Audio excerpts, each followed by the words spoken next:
David Risley here with a quick video blog evaluation for Jason over at Lomin.com, which is it looks like a business site for, I hope I'm pronouncing that right, but Lomin Security. The main question he sent me via email had to do with the use of subdomains. He said he was using Lomin.com, which we see here on screen, and then he also had shop.lomin.com, which unfortunately, I have to report that while I'm recording this video, I cannot pull it up. And then you had dp.lomin.com, which looks like you have a blog here or something called Dropped Packets. I'm not really sure what this is all about. But anyway, Jason's question to me was basically arguing the benefits of using subdomains like this versus separate .com domains, separate domain names altogether. And that, and the thing is that there are people that argue both directions, and I could tell you only that my viewpoint is that separate .coms are a better way to go. The thing about subdomains is that, to my knowledge, you're not really lending any real search power to your main domain by using a subdomain, because Google and search engines view a subdomain as a completely different website regardless. So it doesn't really matter the fact that it has your main domain in it. Now, if you happen to be an SEO expert and you're watching this video and you'd like to clarify something or go more in depth, then please do. You can do that by way of a comment, or even just send me an email, and I'll be happy to relay that information on to my audience. But my understanding is that a subdomain is treated as a completely different website, and therefore whether you use a separate domain or a subdomain is pretty much immaterial. So with that being the case, I go toward a .com because I think it makes it seem like an actual separate website, which in this case it should be. I mean, drop packets, I'm not sure what the point of this site is. I see the comment. Maybe it's like a how-to type of site where you're like educating people. All well and good. I think that's fantastic, but I don't see any real benefit to having this on a subdomain. In fact, there's really you might even want to consider having this under your main domain at Lomin.com. I mean, that's good keyword packed information there that you're giving people, and potentially a good way to get them onto your actual company site. If we click on your blog here, let me pull this up.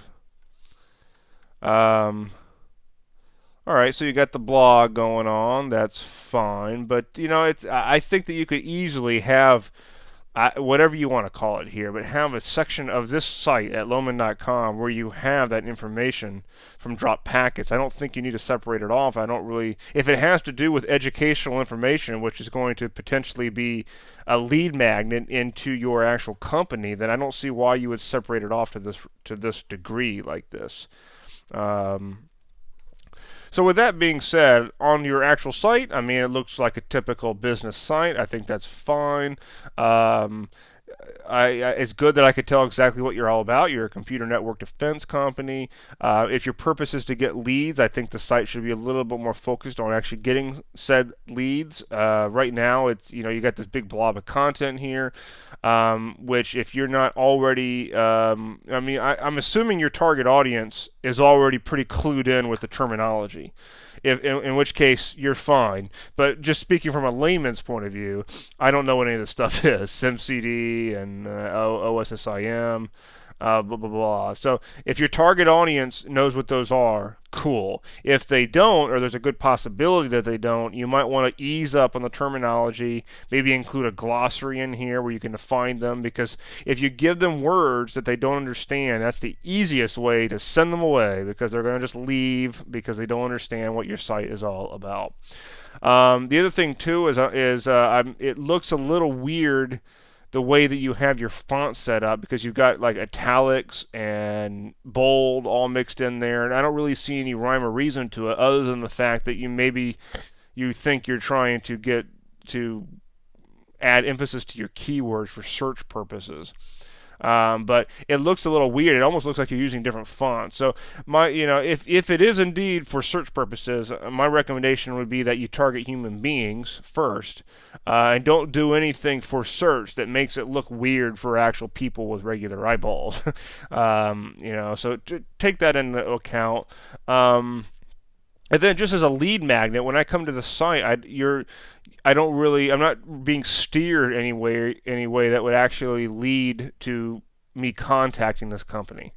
The only thing I see here is an email subscription, but the same advice I give to everybody is that there's no compelling reason at all for me to get on that list. You're not telling me why and anything. I know nothing about that list, so therefore I would never in a million years give you my email address.